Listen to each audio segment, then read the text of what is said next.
Salam, Kodcast'in növbəti buraxılışından salamlayırıq sizə. Bugün bizim qonağımız Sevinç Bağırovadır. Sevinç xanım, xoş gəlmisiniz. Xoş gördük. Bilməyənlərə təqdim edim. Sevinç xanım 15 ilə yaxındır dizayn sahəsindədir və bu 15 ilin son 4 ilini də Kod Akademiyada dizayn sahəsində müəllim olaraq çalışır.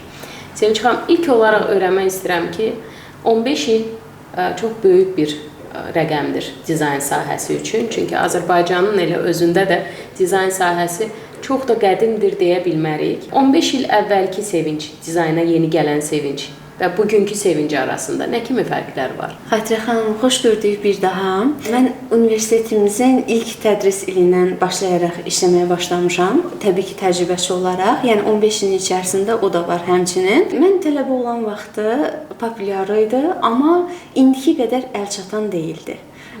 O zaman biz qabiliyyət imtahanları vermək məcburiyyətində qalırdıq. Həm rəssamlıqdan, həm də şirtiyojdan, rəsm xəttdən belə deyim. Ancaq bu qabiliyyət imtahanlarının nəticəsindən sonra biz memarlıq fakültəsinə qəbul olurduq. Fərqlər bunlardı və indiki qədər daha çox proqramlar əlçatan deyildi. Yəni var idi, amma yenə də onlardan istifadə də biraz məhdud sayda idi. Yəni bu qədər geniş yayılmamışdı. İndi isə artıq istənilən bir eskizi saniyələr içərisində biz vizuallaşdıra bilirik. Düzdür, süni intellektin köməyi ilə də ola bilər. Proqramda özümüz işləyərək də bunu eləyə bilərik. Ona görə texnologiyanın inkişafı ilə indi bunlar daha asandır və daha maraqlıdır, belə deyim. 15 il əvvəl tələbə olanda biraz adam səhv eləməkdən çox qorxurdu. Öz adıma danışım. Səhv eləməkdən daha çox qorxurdum və sual verməkdən biraz çəkinirdim. Sonra zaman keçdikcə başa düşdüm ki, işləyə-işləyə başa düşdüm ki, bizim sahədə də səhvlər qaçılmazdır. Suallar təbii ki, bütün proyektlər fərqli olduğu üçün yəni sual vermək də normaldır, araşdırmaq da normaldır. Bu əsla bizim savadımızın, biliyimizin əksikliyini göstərmir.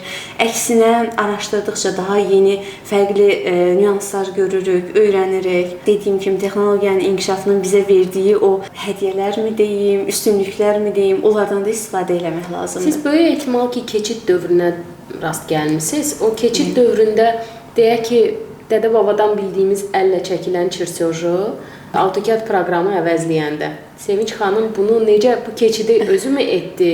Kimdənsə dəstəkmi aldı? Necə olub? Ağrılı mı olub, sancılı mı olub o keçid? Düzün desəm, lap əvvəlki vaxtlarına təsadüf eləmədiyimə görə məndə bu proses daha rahat oldu, normal getdi.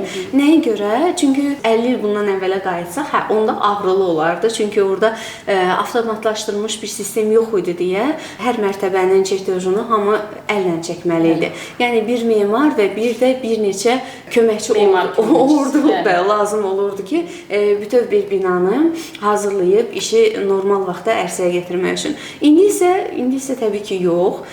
İndi bir memarın özü bəs eləyir və həmin o avtomatlaşdırılmış proqramlar bizə kömək eləyir onda sistematik şəkildə layihəni başlayıb və tamamlamaq üçün.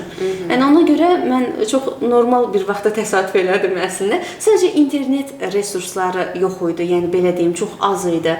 Yəni öyrənmə şəraitimiz biraz çətin idi indiki ilə müqayisədə. Sevinç xanım, illərdir belə bir tendensiya olub həmişə Azərbaycanda.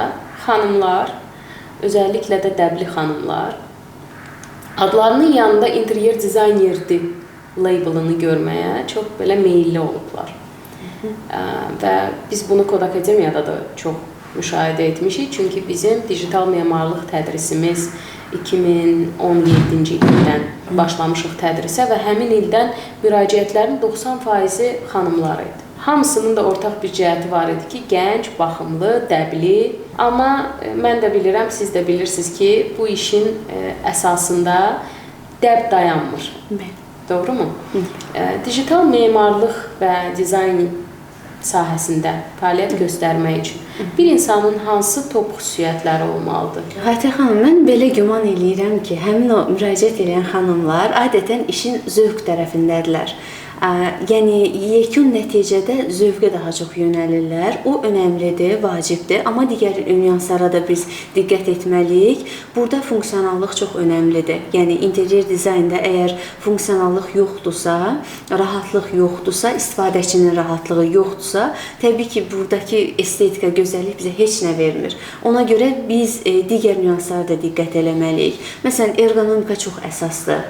Ölçülər çox əsasdır, dəqiq və düzgün olmalıdır, insan fəaliyyətinə mane olmamalıdır, insan yaşamını maksimum komfortlu şəkildə təmin eləməlidir. Bunları əsas götürərək üzərinə də estetika və zövq əlavə etsək, mükəmməl. Çünki sual verdikdə mən bu mövzunu araşdırmağı çox sevirəm və sual verdikdə hər kəsin verdiyi cavab belə olur. Biz öz evimizin təmiri zamanı çox böyük keyif aldıq. Bunu təbii ki, ailənin böyükləri demir, ailədə olan xanımlar, qızlar deyir. Çünki maliyyə tərəfində olmurlar, bəzək-düzək tərəfində olurlar, böyük ehtimal. Çox böyük zövq aldıq. Onda kəşf etdik ki, biz sən demə bu memarlıq və dizayn sahəsinə uyğun biriləriymişik. Amma mənim həmişə beynimdə belə bir işıq yanır ki, görəsən bunu deyərkən divanın rəngini pərdənin rənginə tutuşturmaqdanmı söhbət gedir? Çünki bu dekorasiya işidir və fərqli bir istiqamətdir. Yoxsa doğrudan da burada pilləkən belə olsun, çünki mənim evdə yaşlı nənəm var, o qalxıb düşəcəkmi? Siz ümumiyyətlə necə düşünürsünüz? Bir evə getdiniz və mənzilə fərqi yoxdur, bir məkana. Bu məkanla bağlı işə başlamadan öncə hansı məlumatları toplayırsınız? Bizə obyektin təyinatı çox önəmlidir. Əgər bu mənzildirsə, biz orada yaşayacaq adamların birinci sayını müəyyən etməliyik, yaş aralığını müəyyən etməliyik. Siz bayaq vurğuladığınız nüans da çox önəmlidir. Yaşlı adam varsa, onlar üçün də komfortlu olmalıdır və yaxud da kiçik uşaq varsa, saylar da önəmlidir. Təbii ki, otaq bölgülərində bu çox lazım ola bilər. Ailə başçısı və yaxud da xanım, evin xanımı hansı işlə məşğuldur, bu da önəmlidir. Nə üçün önəmlidir? Çünki onlar üçün bir iş zonası yaratmaq lazımdırmı və yaxud da ümumiyyətlə bəlkə tamamilə ayrı bir otaq düzəltmək lazımdır onlar üçün. Pandemiyadan sonra bu ümumiyyətlə daha aktualdır bu mövzu. Yəni home office artıq daha çox evlərdə lazım olur bizə. Hər kəs özünə bir güşə, iş güşəsi yaratmağa çalışır sizcə? Bəli, var. Məsələn, elə adam var ki, gün ərzində deyir ki, mənə 1-2 saat bəs edir və yaxud da maksimum 3 saatdan artıq mən əyləşməyəcəm masa arxasında. Ona görə mənim üçün ayrı otağa ehtiyacı yoxdur. Kabinet lazım deyil. Amma adam da var, yəni memarları buna misal göstərə bilərik. Gecə-gündüz çalışır, masa arxasında əyləşib çalışır. Onlar üçün nəinki ayrı bir güşə, hətta yaxşı olar ki, ayrı bir otaq nəzərdə tutulsun. Ailə üzvlərinin həyat tərzləri çox önəmlidir. Əgər tez-tez qonaq qəbul edən adamlarlarsa, o zaman qonaqlar üçün də rahat bir şərait qurulmalıdır. Məsələn, ola bilər ki, ailənin övladlarından biri musiqi ilə məşğul olur. Onun məşq etməyi üçün yer ayrılmalıdır, zona olmalıdır. Ailə başçısının bir balıq tutma kimi bir hobisi var. Bəli, o öz əşyalarını yerləşdirməlidir rahat bir şəkildə və yaxud da övladlardan birinin velosipedi varsa, onun üçün də bir yer ayrılmalıdır və s. Bunların hamısı interyerdə həll olunur. Funksionallıq çox önəmlidir, zonalaşma çox önəmlidir. Yəni bunlardan başlamaq lazımdır. Renk məsələsinə gəlincə isə indi çox qəşəng bir üslub var, eklektika. O da dəbdədir hal-hazırda. Təbii ki, Azərbaycanda yox. Çünki bizdə hələ neoklasikadan davam edirlər. Eyni rəngdə olmaya bilər, tonlar müxtəlif ola bilər və yaxud da ümumi bir ahəng yaratmaq lazımdır. O da müxtəlif bir üslubların köməyi ilə əldə edə bilir. Yəni, əgər kimsə hansısa rəngləri bir-birinə uyğunlaşdırırsa, işində bu effektiv ola bilər demək deyil. Yəni, uyum çox önəmlidir, ahəng çox önəmlidir. Ümumən dizayner, memarlar introvert ola bilərlər, çünki danışdıqlarınız hamısı sifarişçidən alınan məlumatlar bazasında formalaşan və daha sonra onu yola gətirmə, istiqamət vermə funksiyalarını da özündə daşıyır. Bu halda çox özünə qapanıq, danışmağı sevməyən, başımı salım, işimi görüm tipli adamlar sizcə daha mı az uğurlu olarlar? Əslində bizim işimizin müəyyən mərhələsində bir əvvəlində bu dediyim məlumatları toplamaq lazımdır. Bunu özü etməyə də bilər təbii ki. Amma yaxşı olar ki, özü etsin. Sifarişçini həm də fikrini, daxili dünyasını az da olsa öyrənmək lazımdır. Və onu ola bilər ki, quru kağızdan oxuyanda yox, Amma onunla ünsiyyətdə onu aşkara çıxarsın. Yəni memar ilk öncə hiss etməlidir, dizayner ilk öncə hiss etməlidir. Və bizim süni intellektdən fərqimiz də budur əslində. Biz hiss edərək insanların istədikləri mühiti yaratmağa çalışırıq. Belə əslində süni intellekt mövzularına mütləq toxunacağıq, çünki bu həm digital memarlıq və interyer eksteryer dizayn sahəsi üçün də aktualdır, yan keçməyib. Onun haqqında da mütləq danışacağıq. Amma mənə bu dəqiqə maraqlıdır ki, Sevinç xanım 4 il əvvəl birdən-birə dizaynerlik sənətinin peşəsinin içindən bir də müəllimliyə və Kod Akademi kimi disiplinli, ağır bir yerə gəldi. Bu Sevinç xanım dizayner olaraq necə dəyişdi, insan olaraq necə dəyişdi? Mən introvert sözünə davam olaraq bunu demək çox gözəl yerində oldu bu. Çünki əvvəllər özümü daha çox introvert kimi görürdüm. Biz sizi amma heç elə görməmişik 4 il ərzində. Amma bu 4 il ərzində, bu illər məni biraz daha sosial olmağa təşviq elədi. Çünki işimizin bir parçasıdır ünsiyyət. Əvvəl sırf sifarişçi ilə və ya da komanda yoldaşlarımla ünsiyyətdə olurdumsa, artıq indi bütöv bir qrupla ünsiyyətdə olmalıyam və hər kəsə fərdi yanaşmağa çalışmalıyam. Onu anlamaq üçün. Necə oldu birdən-birə bura gəldim? Əslində birdən-birə olmadı. Çünki öyrənməyə həmişə meylli olmuşam. Yəqin ki, bunun sayəsində də öyrətməyə biraz meylim gəlibdir. Çox gözəl vurğu.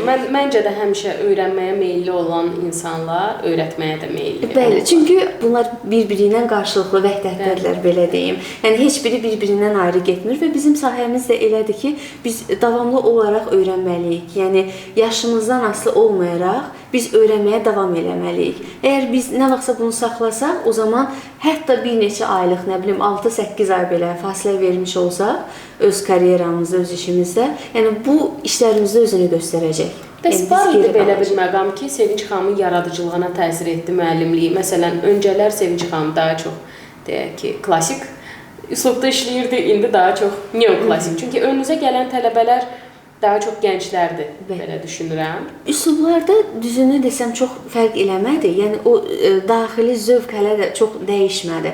Amma ümumən öz xarakterimdə dəyişiklikləri gördüm. Nədən? Çünki əvvəl yalnız öz gözlərimdən baxırdım.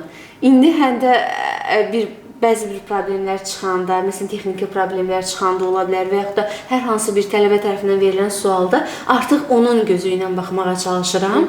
Alınır deyə bilərəm və bu da təbii ki, bizim baxış bucağımızı məhdudlaşdırmır, əksinə daha da genişləndirir. Yəni tələbələrimiz də bizə çox şey qatırlar deyə bilərəm. Doğrudur, bir mənalıdır. Gəlin onda elə tələbə gözü ilə baxmışkən, tələbə gözü ilə baxıb sizə bir neçə sual verim.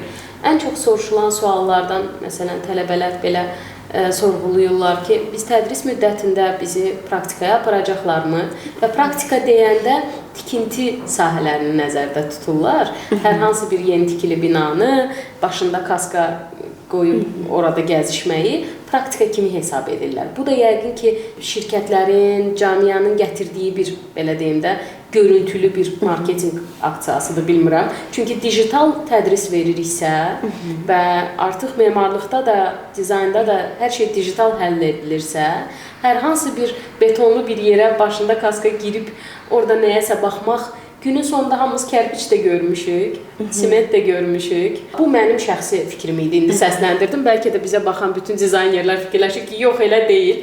Ona görə nə dərəcədə doğrudur ümumiyyətlə belə bir nüansa praktika kimi yanaşmaq ya da digital memarlıqdakı praktika nə formada olmalıdır? Bizim tədris proqramımızın adı digital memarlıq və 3D-dir. Biz onsuz da memarlıq təhsili vermirik. Memarlıq sahəsinin təməlləri üzərində onun əsas prinsiplərini öyrənməklə, qorumaqla biz işin digital tərəfindəyik. Ona görə məsələn praktikaya bu qədər zaman ayırmırıq, daha çox formadakı praktika. Bəli. Təbii ki, praktika lazımdır, amma bunu hər bir tələbə özü ayrıca özü üçün təşkil edə bilər. Bu necə baş verir? Məsələn, universitet vaxtlarında da sadəcə qruplara deyilir ki, təcrübə proqramını keçməyiniz lazımdır və konkret olaraq hər hansısa bir yerə ezam eləmirlər onsuz da. Yəni tələbələr özü şəxsi istəkləri ilə şirkət tapırlar, iş yerlərinə müraciət edirlər və təcrübə proqramı əldə edirlər. Eynilə burada da onu elə. Yəni qrup şəklində onsuz da tikinti yerinə getmək həqiqətən çox çətindir. Təhlükəsizliyin təmin eləmək biraz burada Yəni sual altındadır, belə deyim. Sanki alacağı verəcəyindən daha çox olur kimi. Bəli, ona görə biz işin tədris proqramımızın adına uyğun olaraq digital tərəfindəyik. Yəni daha çox proqramlaşdırma tərəfindəyik. Praktikanı isə istənilən tələbəmiz özü şəxsən şirkətlərə müraciət edərək orada həm işə düzələ bilər, həm təcrübə proqramı keçə bilər, həm də o istədiyi tikinti sahələrdən gedə bilər. Yəni bu daha məqsədə uyğundur, belə düşünürəm. Qrafik dizayn, digital marketinq sahələrində insanlar sanki bir qədər daha öyrəşib əlavə tədris mərkəzlərindən dərs almaq, onlayn kurslardan dərs almaq. Amma memarlıq və interyer dizayn, modelləşdirmə sahəsinə daha samballı mı deyim, daha çətin mi deyim kimi baxırlar. Və normalda sorğuluyurlar ki, mən universiteti bu sahədə oxumamışamsa, doğrudan da 6-9 ay ərzində məndən dizayner çıxarmı? İstənilən sahədə, istənilən sənətdə praktika çox önəmlidir. Yəni iş təcrübəsi çox önəmlidir. Əgər biz desək ki, 4 ay ərzində ya 6 ay ərzində də müəyyən olunmuş baylar ərzində tam şəkildə istənilən ixtisasdan təcrübəli mütəxəssis olaraq ayrılacaqsınız, bu yalan olar. Yəni bunu dünyanın heç bir yerində onsuz zəmanət verilə bilməz. Amma istənilən bir sahəyə baza bilikləri olmadan müraciət etsələr, sıfırdan başlamaq məcburiyyəti olacaq və öyrəndikcə işin içərisinə daxil olacaqlar və işin içində olanda da təcrübə gələcək. Və bununla zaman keçdikcə, təcrübənin üzərinə təcrübə əlavə olunduqca istədikləri səviyyəyə çata bilərlər. Amma bunu 4 ayda, 5 ayda, 6 ayda mən tam ixtisaslı mütəxəssisəm, mən çünki ora mənə belə söz vermişdi, demək doğru deyil. İstir qrafik dizayn olsun, sıfırdan başlayıb sahədən artıq bir fikri olan, işləməyə hazır olan bir deyək ki, kadr yetişdiririk. Amma o kadr hansı zaman kəsiyində nə qədər yol gedəcək, bu onun tempindən, işləmə üsullarından, nə qədər təcrübəyə meyillidir, əziyyətə, çalışqanlığa meyillidir, bundan asılı olacaq təbii ki. Bu mifi də belə aradan qaldırmış olaq, amma bazarda yetəri qədər yeni başlayan əməkdaşlara da, kadrlara da yer var. Bunu özümüz də görürük bitən qrupların nəticələrindən. Biraz AI-ın üzərinə gəlmək istəyirəm. Bilirsiniz ki, elə bir sahə yoxdur demək olar ki, bu dəqiqə hansında ki, AI-ın bir toxunuşu olmasın. İndi sizə sualı verə-verə bir an bağbanlıq ağlıma gəlmişdi. Daha sonra yadıma düşdü ki, bu yaxınlarda su varan robotlar gördüm ayağımın altına. Onu da es geçdim. Memarlıq və dizayn, interyer-eksteryera necə toxunub AI? Əslində bizim sahəmizə də xeyli nüfuzu var, belə deyim. Biz onun müsbət və mənfi tərəflərindən də danışa bilərik. Ümumən necə təsir göstərir, ondan da başlaya bilərik. İşimizi asanlaşdırır deyə bilərəm. Yəni biz onu, bəzən belə bir suallar gəlir ki, memara əvəz eləyə bilərmi? Yəni bu çox səthi əslində yanaşmadır, bəli. Çünki bizim tapşırıq verdiyimiz bir şey bizi necə əvəz eləyə bilər?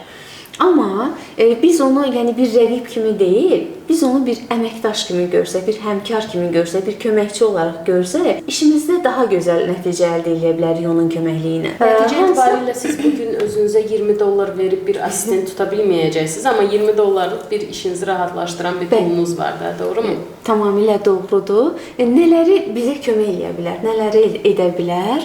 Bizim sorğumuz əsasında ola bilər əllə çəkilmiş eskiz ola bilər sözlə yazılmış tekst ola bilər, tekst əsasında saniyələr içərisində vizual verə bilər bizə, render verə bilər. Bəli, burada müəyyən səhvlər ola bilər. Nəticədə maşındır, düzdür. Daha da dəqiq vermək lazımdır. Dəqiq və qısa komandalarla işləmək lazımdır. O daha effektiv olur. Amma nəticədə tez onu əldə edə bilər. Planlama edə bilər, interyer bölgüsü edə bilər.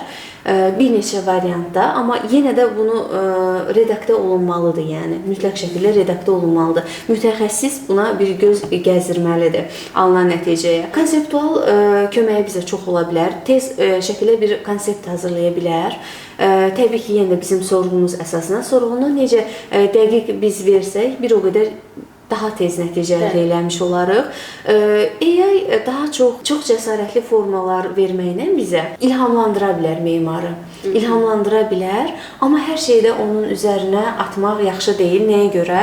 Hər bir sənətçinin istənilən sahədə yaradıcılıqla məşğul olan bir insanın öz dəsti xətti var. Süni intellektin isə dəsti xətti yoxdur. Məlumat bazasında olan milyonlarla proyekti, şəkilləri öyrənməklə, bəli, orta bir nəticə verir bizə. Burada başqa etik suallar da çıxır. Nə qədər plagiat ola bilər? Yəni əgər bir layihənin 70-80% süni intellekt vasitəsilə hazırlanıbsa, mütəxəssis nə dərəcədə onun altına imza ata bilər ki, bu mənim layihəmdir? Yəni etik tərəfi budur. Hüquqi tərəfləri də var. Süni intellektin etdiyi səhvləri yəni kim cavab verməlidir ona? O da var. Yəni dediyim kimi maraqlı aspektinə toxundunuz əslində. Bəli. Çünki o rahat bir şəkildə səhv eləyə bilər. Biz yəqin ki, ondan istifadə edən istənilən kəs bunu yəni anlayar və əmin ola bilər ki, haqlıyam bunda. Çünki plagiat tərəfində biraz bizim cəmiyyətdə biz sevirik özümüz bilinçli şəkildə plagiatdan istifadə etməyi. Gedib dost-tanışın evlərinə də baxanda baxırıq ki, hamısı çox eynidir. Biz bir dəfə bu haqda sizə fikrimi də bildirmişdim. Mən daha çox hər zaman düşünürəm ki, evdə yaşayan insanların ya da həmin məkan nəyə qulluq eləyir, kimə qulluq eləyirsə, onların ruhu, qoxusu və s. həmin evdə olmalıdır. Amma evləri gəzdikcə görürük ki, hər şey təkrarlanır və bu bilinçli plagiatdır, istəkli bir plagiatdır. Bu məsələnin bu tərəfi mənim üçün ikinci plana çəkilir. Amma dediyiniz xəsər verə bilmə ya da onun o yanlışlıqlarına göz yumaraq, hiss etməyərək onları təsdiqləyən bir dizaynerin yaratdığı fəsad təbii ki. Çünki burada artıq AI yox, dizayner fəsadı yaradır, yol verən odur. Ona kim cavab verəcək, bu hissə daha çox maraqlıdır. Bu insanlar arasında yayılmış bu şey, məsələn, filan kəsin evində belə idi, məndə də belə olsun. Həqiqətən də çox geniş yayılıb bizim ölkəmizdə. Amma bu düşünürəm ki, bu daha çox qənaət etməyə görə belə eləyirlər. Yəni biri məsələn bir nəfər sifarişçi əgər dizaynerin xidmətindən istifadə eləyibsə, deyir ki, məndə belədir, yəni filan yerlərdən almışam, sən də belə eləyə bilərsən. Amma siz vurğuladığınız bir şey var ki, ruhu yoxdur onun orada. Ruhu yoxdur, yəni onun dəsti xətti yoxdur, emosiya yoxdur burada. Dizayn özü həm funksional cəhətdən, həm də estetik cəhətdən onun sahibinə xidmət eləməlidir. Yəni insanın gözü könlü açılmalıdır həm də ona baxanda. İnsanların da zövqləri müxtəlif olduğuna görə hər kəsə fərdi şəkildə bunu etmək, bəli, bu daha doğrudur. Amma əgər etmirsə, süni intellektlə elə bir layihələrin xüsusi bir fərqi olmur. Çünki nəticədə süni intellekt də qoxunu hiss eləyə bilmir, bir doğma istiliyi hiss eləyə bilmir. Yəni elə plagiat layihələr də. Ona görə bunlar bir-birinə çox oxşardır. Bəs yaxşı, biz necə eləyə bilərik ki, həm ondan yaxşı istifadə eləyək, yəni o bizim köməkçimiz olsun, həm də ki, elə bir şeylərə rəvac verməyək, yol verməyək. Əgər biz onun etdiyi nəticələri yoxlamasaq, baxmasaq və hansısa bir mərhələdə düşünməyi dayandırsaq, nəticə belə olacaq. Deməli, memar heç vaxt düşünməyi dayandırmamalıdır. Yəni fikirləşməlidir. O sadəcə süni intellekt rutini əvəz eləyə bilər, tez-tez, yəni avtomatlaşdırılmış şeyləri əvəz eləyə bilər. Əgər memar onu öz başı əvəzinə istifadə eləyirsə, bax, bunda nəticə acınacaqlı ola bilər. Yəni, onun köməkçi əl olaraq istifadə eləmək lazımdır, baş olaraq yox. Hər kəs öz başı ilə fikirləşməlidir. Gözəl düsturdur. O zaman sizin dediklərinizdən yola çıxaraq, mən belə anladım ki, qrafik dizaynın, proqramlaşdırmanın nisbətində götürəndə digital memarlığa, modelləşdirmə sahəsinə bu dəqiqə üçün təsiri daha azdır. Burada təsiri nəyə görə azdır, onu deyə bilərik. Məsələn, elə modeling sahəsində, modelləmə sahəsində belə bir şey, o bizə formanı tez verir. Hansısa məqamda topologiyanı da verə bilər, qurulma setkasını da verə bilər. Amma bu yanlış ola bilər və o bizə qaba formanı bir növ verir, çox detala gedə bilmir. Yəni, biz də bilirik ki, gözəllik detallardadır. Modeling sahəsində belə. Sonra köməyi deyə bilir material hazırlamaqda. Məsələn, Gen AI toolu ilə biz PBR materiallar bazası yarada bilərik. Onu kitabxana kimi 3ds Max proqramına əlavə eləyə bilərik. Amma nəticədə yenə də üzərində işləmək memara, dizaynerə qalıbdır. O zaman tələbələr və tələbə olmağa namizədlər qorxmasınlar. Çünki bu sahəyə Əsla. toxunuşu daha zəifdir hələlikdə və yəqin ki, daha uzun müddət. Bir də ki, bizim istifadə etdiyimiz elə pluginlər var ki, onsuz da o AI deyil. Məsələn, Auto Forespec var. O bizə ətraf mühiti tez generasiya edib verir. Amma yəni biz onsuz da illərdir ondan istifadə eləmişik. Yəni o ki bizə əvəz eləmir. Yəni o ümumiyyətlə bu pozisiyadan yanaşmaq mənə elə gəlir ki, bizə yaraşmaz. Nəticədə düşünən beyin bizdədir. Bəli. Ona görə özgüvənli yanaşmamız təbii lazım. ki, cəsur olmaq lazımdır. Texnologiyanın bizə verdiyi üstünlüklərdən istifadə etmək lazımdır. Tələbələrinizi də belə cəsur öyrədirsiniz Sevinç xanım.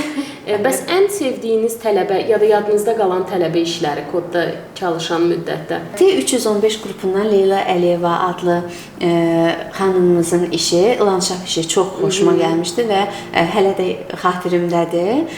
Bir də son işlərdən, interyer işlərindən T420 qrupundan Fidan Talıbova adlı qızımızın işi, yəni yüksək səviyyədə idi. Mənə də daha sonra göstərərsiniz onları. Əlbəttə, yəni mən gözəl işlər çoxdur, yaxşı işlər çoxdur. Bunları sadalaya bilərəm, amma düşünürəm ki, az desək daha yaxşı olar. Həmin ağlınıza gələn bu ikisi oldusa, ən tez bu iki nəfər ağlıma gəldi, amma digər tələbələrimiz əsla məndən inciməsinlər. Onların da işlərində gözəl və güclü olan tərəflər var. Sadəcə verilən suala biraz konkret cavab vermək üçün iki nəfərin adını çəkdim. Tamam.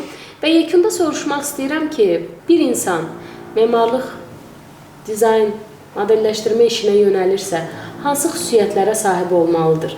Hansı xüsusiyyətlərə sahib olsa deyərsiniz ki, gəl, nəyi varsa deyərsiniz ki, gəl, nəyi yoxdursa deyərsiniz ki, bir düşün. Memarın, dizaynerin analitik düşüncə qabiliyyəti olmalıdır. Təmkinli olmalıdır. Bu şəxsi keyfiyyətlərdən biridir. Təmkinli olmalıdır. Analiz etmə qabiliyyəti az öncə dediyim kimi olmalıdır. Zövqlü olmalıdır. Çünki nəticədə biz dəqiq və düzgünlüyə qalsa, inşaatçı mühəndisdən fərqimiz ondadır ki, biz həm də estetika veririk. Əşyaları, həcmi hiss etmə qabiliyyəti olmalıdır. Rəng duyumu olmalıdır. Yəni az və ya çox, yəni bunları onsuz da inkişaf elətdirmək olur. Yəni bunlar elə bir şeydir ki, mütləq fitri istedad olmalıdır. Elə deyil. Yəni bunlar inkişaf etdirilə biləcək xüsusiyyətlərdir. Bunlar olarsa və ya insan özündə bunları hiss eləyirsə, yəni bu sahəyə rahat şəkildə gəlib başlaya bilər. Biz onsuz da tədris proqramını sıfırdan başlayırıq. Hər şeyin təməlində Bəli. onsuz da həvəs, zövq var, amma onun üzərinə çalışqanlıq və yuxusuz gecələr gəlməsə, dayanıqlı bir nəticə əldə edə bilməyəcəyik. Bəli, bu insanın artıq fərdi yanaşmasından da asılıdır həm də. Çox sağ olun, Sevinç xanım. Çox həvəslə danışdınız, məni də həvəsə saldınız. Əminəm ki, bir çoxlarını da həvəsə saldınız, bir çoxlarını da var olan həvəslərini gizlətmədən artıq addım mərhələsinə keçməyə vadar elədiniz. Çox sağ olun, ümid edirəm ki, bütün görüşlərimizdə sizi hər zaman belə öyrənməyə və öyrətməyə həvəsli görəcəyik. Təşəkkür edirəm Xatirə xanım, gözəl söhbət üçün. Sağ olun.